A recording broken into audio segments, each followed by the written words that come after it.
Imagine a sword that never rusts, a blade that gleams under the desert sun, untarnished after centuries buried in the sand. Now, imagine another, a sword so resilient, so unbreakable, that it could slice through armor and bone without chipping, a legendary weapon fit for a king. These aren't fantasies from a fairy tale.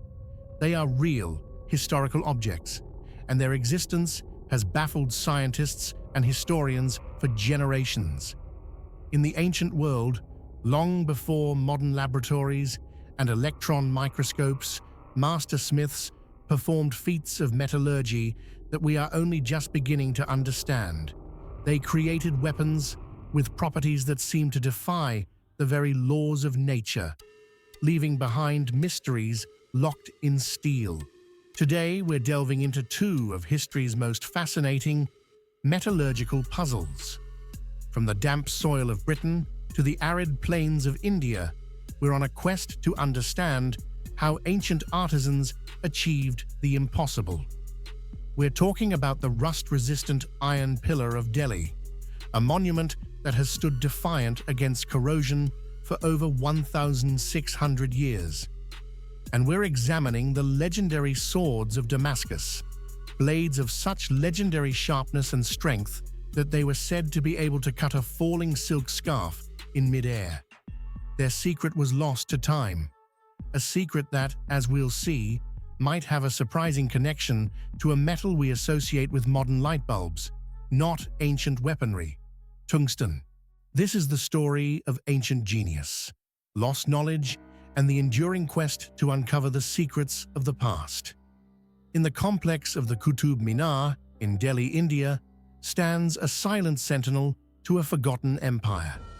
It is an iron pillar, over 7 meters tall and weighing more than 6 tons.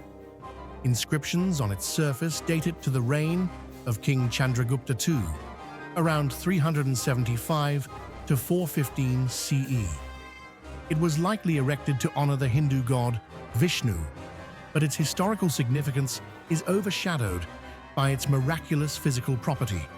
For 16 centuries, this pillar has been exposed to the relentless Indian sun, the torrential monsoon rains, and the pollution of a modern megacity. And yet, it shows no significant signs of rust. This is, by all accounts, impossible. Iron, by its very nature, wants to rust. It's a fundamental chemical reaction, iron reacting with oxygen and water to form iron oxide, that flaky, destructive red coating we all know. Leave a modern steel girder outside for a few decades, and it will corrode. But this ancient pillar, crafted over 1,600 years ago, stands pristine. For decades, scientists scratched their heads. How could this be? Was it made from a special, secret alloy? Was it treated with some alchemical process lost to history? The answer, when it finally came, was as elegant as it was surprising. The pillar isn't rust-proof because of a magical coating or a supernatural alloy. It protects itself. The secret lies in the unique skill of the ancient Indian smiths, known as the Lohars. They weren't just blacksmiths, they were masters of a sophisticated forging technique. They created the pillar by forging together individual discs of wrought iron, heating and hammering them with meticulous precision. This process resulted in an iron of remarkable purity, with a very low carbon content. But the real magic is in the slag. In modern steel production, we strive to remove all impurities, all non-metallic inclusions. The Lohars, however, left behind a specific, deliberate pattern of slag inclusions, primarily iron phosphate, within the metal matrix. When the pillar was first erected, a thin initial layer of rust did form on the surface. But this initial corrosion acted as a catalyst. The phosphorus-rich slag inclusions, combined with the high purity of the iron, reacted with this rust layer and the environment to form a stable, protective barrier. It's an incredibly thin, invisible film called a passive layer, primarily composed of mesa white, a compound of iron, oxygen, and hydrogen. This layer is self-healing. If you were to scratch the pillar, though please don't, the chemical environment would quickly reform the protective film over the damaged spot. The ancient smiths, through a process refined by generations of experience, had accidentally created the world's first passive rust-proofing system. They built a monument that wasn't just a tribute to a god, but a timeless testament to their unparalleled understanding of their craft. It wasn't magic, it was metallurgical genius on a scale we are only now fully appreciating. While the iron pillar was a marvel of stability, the legendary swords of Damascus were the ultimate marvels of performance. For centuries, these blades were the most feared and coveted weapons in the world. Crusaders encountering Saracen warriors in the Holy Land returned with tales of swords that could slice through a knight's armor or even cut a hair lengthwise as it fell through the air.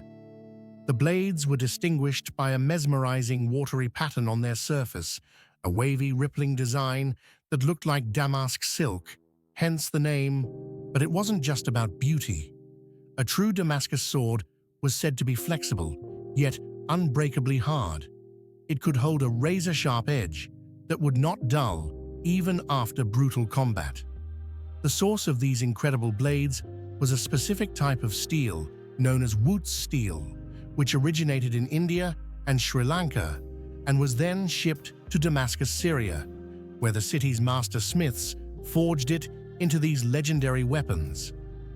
The secret of forging Wootz Damascus steel was a closely guarded secret, passed down from master to apprentice. And then, sometime in the 18th century, the secret was lost. The knowledge vanished, and no one could reproduce the unique properties of the blades. For over 200 years, the mystery of Damascus steel tormented metallurgists. What was the secret ingredient? What was the magical forging technique? They analyzed existing blades, finding that the steel contained carbon nanotubes and carbide nanowires, incredibly advanced nanostructures that gave the steel its unique strength and ability to hold an edge. But how did ancient smiths create nanotechnology?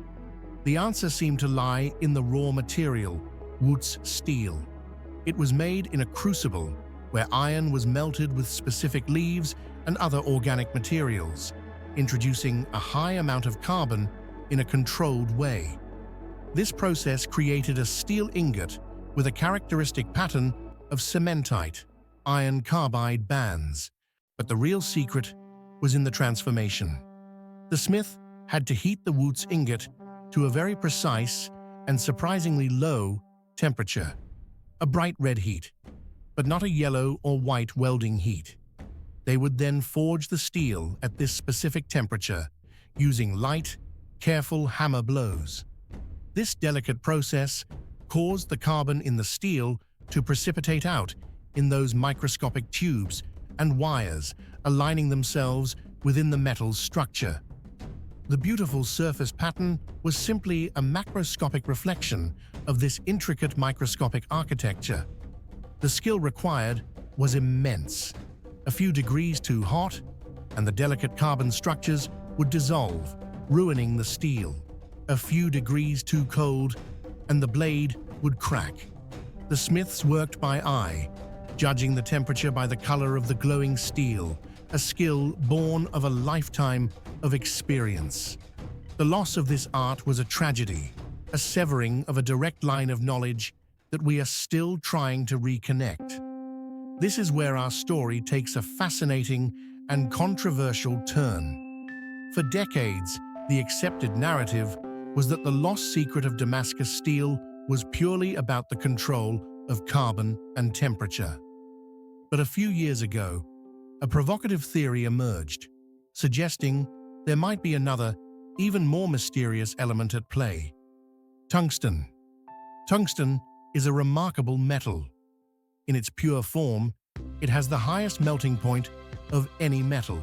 When added to steel in even small quantities, it forms incredibly hard, wear-resistant carbides, similar to the carbides found in modern, high-speed tool steels that can cut through other metals. The theory proposes that the original Wootz steel ingots might have contained trace amounts of tungsten, impurities that were present in the specific iron ores found in certain regions of India. Proponents of this theory point to a few key points. First, the extraordinary wear resistance of Damascus blades. Their ability to stay sharp after repeated use is difficult to explain with carbon alone. Tungsten carbides could account for this legendary property. Second, some analyses of ancient Wootz ingots and Damascus blades have, in a few cases, shown trace amounts of tungsten and other rare elements like vanadium. Could it be that the ancient smiths, without knowing what tungsten was, were unknowingly benefiting from its properties? They may have discovered that ore from a particular mine produced the best steel, not understanding that the unique quality came from a trace metallic impurity. When that specific ore source was depleted, or when trade routes changed, the secret ingredient vanished, contributing to the loss of the art.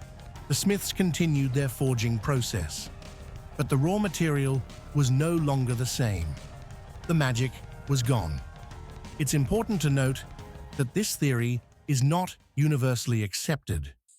Many leading experts in archaeometallurgy maintain that the extraordinary properties of Damascus steel can be fully explained by the sophisticated manipulation of carbon and the formation of carbon nanotubes.